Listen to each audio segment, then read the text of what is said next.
Chief. You get stuck over there on that side. Well, pay attention. There you go. He was actually on the little ridge there for a little while. You can do it! Woohoo! Mud clumping off of his feet. Too cute, Chief. Too cute.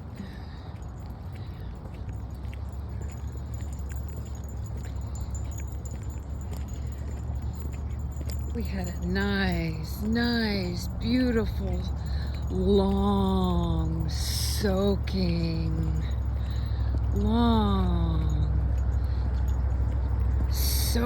type of rain instead of the gushing like downpours that creates these floods. Long soak, drizzle, that beautiful sounding rain just goes on and on and on and on. We had that for several days. Little openings that we would take a moment or an advantage of and get out for a little while. But clear skies. We were singing that last night on our way back down to the park. We went twice down to the river yesterday. It just felt so good. Oh, it felt so good. But on the way there, was singing the I can see clearly now, the rain is gone. Yeah, this gentleman and his wife had stopped. We were at the stoplight, and I'm just singing and clicking away and drumming on the steering wheel at the stoplight. And they pulled up, or they rolled down their windows and like, what are you singing over there? We don't hear nothing. Because I wear my earbuds and all nice and loud, but not boom shaka, you know, with everybody else. And I get some people want to feel that drum beat, but for myself, even when I was on the motorcycle, it's wearing the earbuds, singing and doing my thing. And yep, many times I get asked, what are you singing? What are you listening to? And I was like, I can see clearly now, the rain is gone. Blue skies, all you can see is the blue skies. That's one of the things I do love about Yuma. Absolutely. Sunshine, sunshine, sunshine. Yesterday, there was one day, it might have been yesterday, well it was a yesterday. One of the yesterdays, it was like we had this, like we were in the center of a portal or something. There were dark, wild looking clouds all the way around the horizon, 360. But the sun was shining and we had blue skies right above us. I find that interesting. So yeah, it's been a few days since I've done a journal entry. Every time I've gone to do a journal entry, I sort of go off into this, I don't know if they call them beta waves or alpha waves or delta waves or whatever it is, but just go zoning off. And it's like what I'm thinking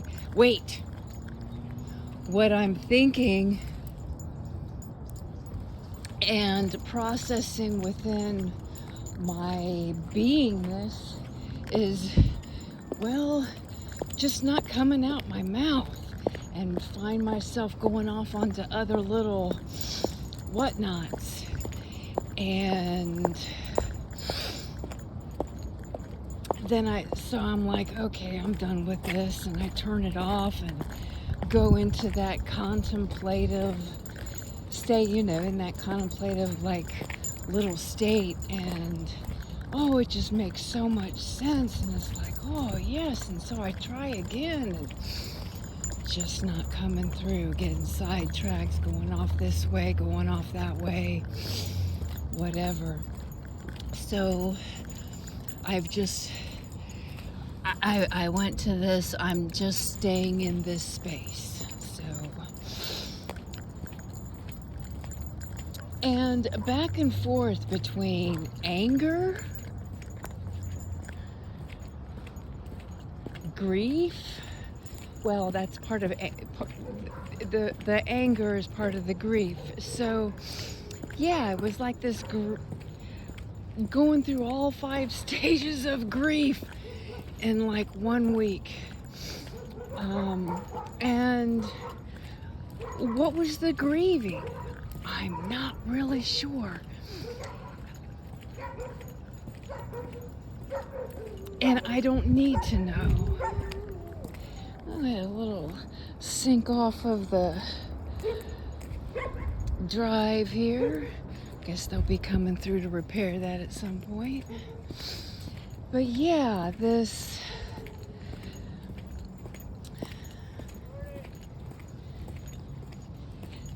anger, sadness,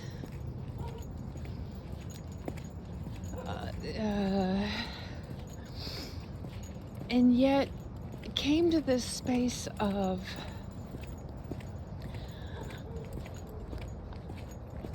once again, this space of I'm just so fucking done with it all. Just so fucking done with it all. That takes back to all the masks we put on, from the very, very get-go, I was told I was a peacemaker and make peace, make peace, make peace. Was listening to this one YouTube around when you get to that space where you just don't give a shit anymore, you just don't care, and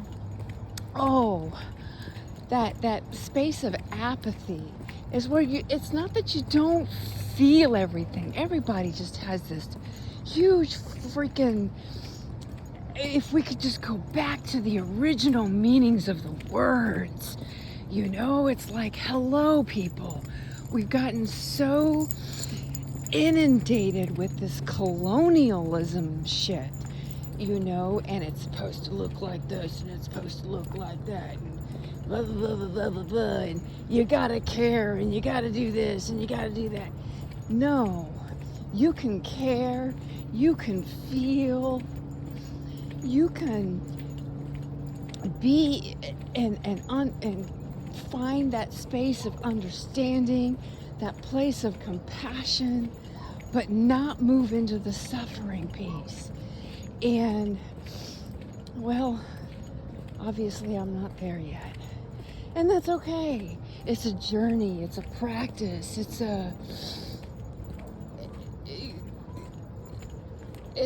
what we're big part of what we're here to experience. But for me, it's getting out of this.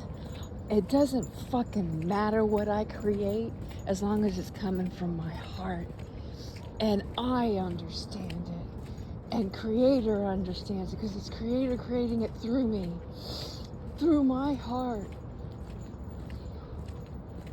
And that's the same that is true for everybody else. Is this, don't have to create anything.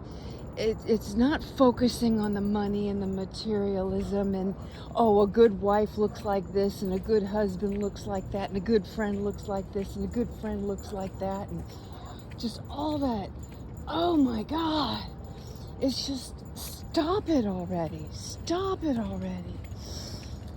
That whole trying to, I love you, I just want the best for you. Well, you're trying to fix me into what you think is best for you. or what you think is best for society. It's not about fixing anybody. It's not about trying to become something.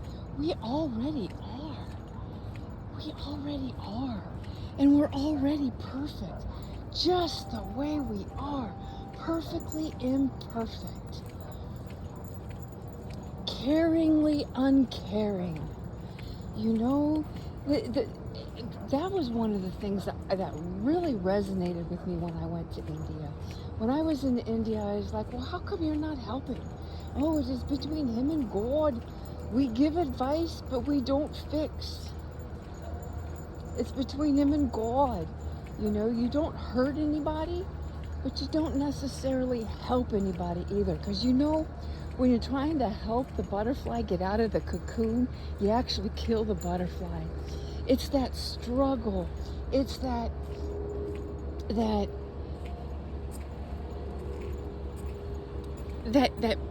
brings out and solidifies the wings of the butterfly, right? We don't help the nymph into its little cocoon to become the dragonfly. We don't do that.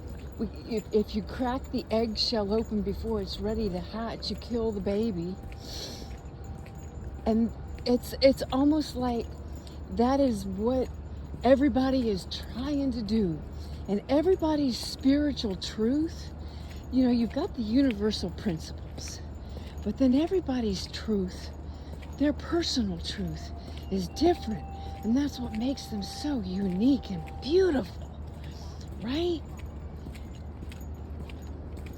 Well, then there was this one video that I was watching, the seven types of people to stay away from. I'm going, okay, well, this is interesting. We're talking about unity, but we're also saying we need to stay away from people. So I take a look at that. And as I'm listening to those 7 different people to stay away from, I'm going, oh shit, well, that's me. Oh shit, well, I've done that. Oh shit, that's me. I identified and could see each and every one of those 7 people to stay away from inside of myself. We all have that. Where did Rashini go? There he is. We all have that inside of ourselves. I have all 7 of those people inside of me.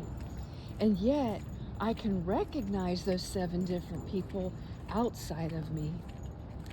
And I have also fallen in love with all of those sides of me. And I can see when it starts to rise up inside of me. Oh, and that's where Sadhguru this morning on our fire ceremony was so perfect, because he shared it in a way that just really resonated. And this, don't make your emotions work for you. Let your mind work for you. Let your heart work for you. Let your body work for you. But don't let your emotions work for you, because when you start pulling emotions into the relationships and trying to get an emotion, trying to get your emotions to work for you, that's manipulation, for one. You're not being authentic. And 2, it goes right back to you're trying to fix somebody. You're trying to fix that person. You're trying to get something instead of giving something. Whoa. So, the biggest part of my struggle this week was, yes, I had something arise in me that I felt from a family member. And, of course, you know, if I really go in and take a look, been there, done that. I've been that person. So yes, I saw the mirror. I definitely saw the mirror. And at the same time, it took me deeper into the whole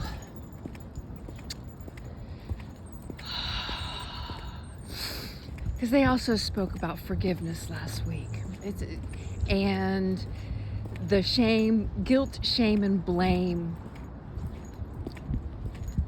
and pattern type of thing, the holograph thing was come up in my MST, military sexual trauma PTSD course. And so, yeah, take that one. I took that one in, and of course, what was brought up was around women and so forth. And so, you know, I felt the daggers, I felt the knives, I saw the sister just sitting there and staring, and, you know, the empath in me, I was wide open, and that's the last stone that I have drawn for a while, and the last time that I really, really opened myself up, and I have stayed in this space ever since then. Until this morning, well, because I'm the host, and then this building bridges and making the bonds better and greater, and I'm going, okay, how do you forgive men? We're talking just in general here, you know, because I can see how in my life the sexual trauma, the power over paradigm, so to speak, the power over woman and what she should and should not be, and trying to make claims on me, trying to make claims on the things that have been created through me, and the manipulation that had taken place. I've come to a beautiful understanding of that. I float in and out, but 90% of the time I can keep myself in that space. But then when it comes to women and men in general, the bigger picture, all these fucking years, millions of years, well, hundreds of years, and I'm like, whoa, okay. We can pull the masks off. The masks are being pulled off, and on a bigger collective way, worldwide, with this whole Epstein file thing, and so much more. You know, you put that with the animals and nature and Mother Earth and the indigenous peoples, you put all of that together, and it's like, whoa, right? It's coming out in a big, big way. But the forgiveness piece. Oh. So there's going to be the masculine side of the mourning of all of that. You know, the grieving. The masculine is going to do some grieving. We're all going to feel that. They're going to feel the shame. They're going to feel the guilt. There's, you know, all the denial, probably in the denial phase right now. I don't know, maybe all of us are in a different phase across the collective. I'm not going to pretend to know. But then there's this moving to the forgiveness piece on a big scale collective way. And so I asked AI, how do we forgive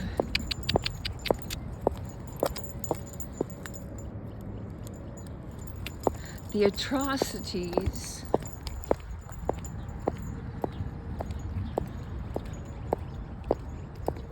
of this masculine and colonialism.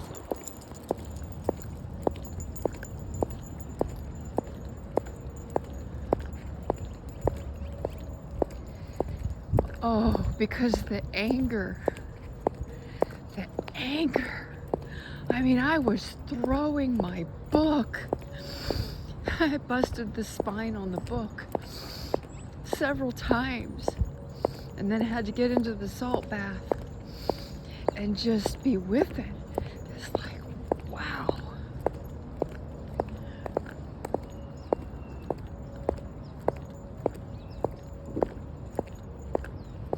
I don't have an answer to that question. And how do we heal that? I know you have to heal it inside of each one of us.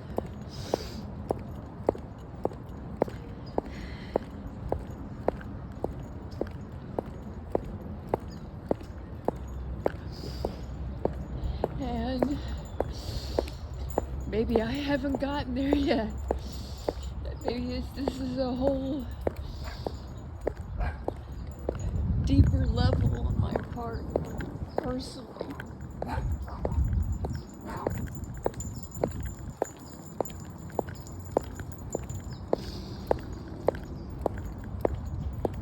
And then there's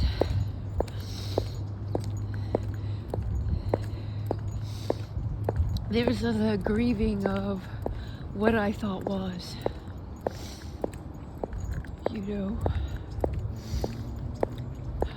I don't know. See, I'm going into that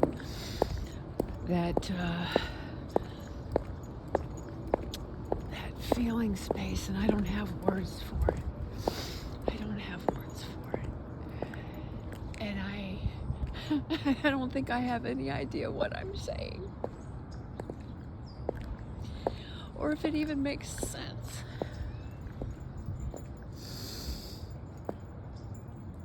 Because it does. Obviously, there's still anger there.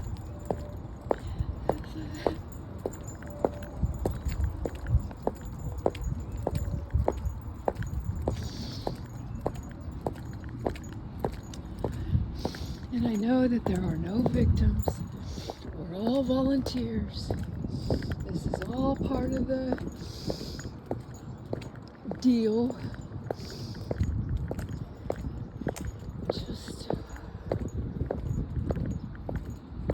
And maybe it's not supposed to make sense. Maybe we're just supposed to feel our way through. And I think that's the only thing we can do, is stay present, stay in the moment, set down at being personal, all the blame, shame, and guilt, and just feel and be with what is. The fact that we are waking up and we are healing, and all of this shit's coming to light.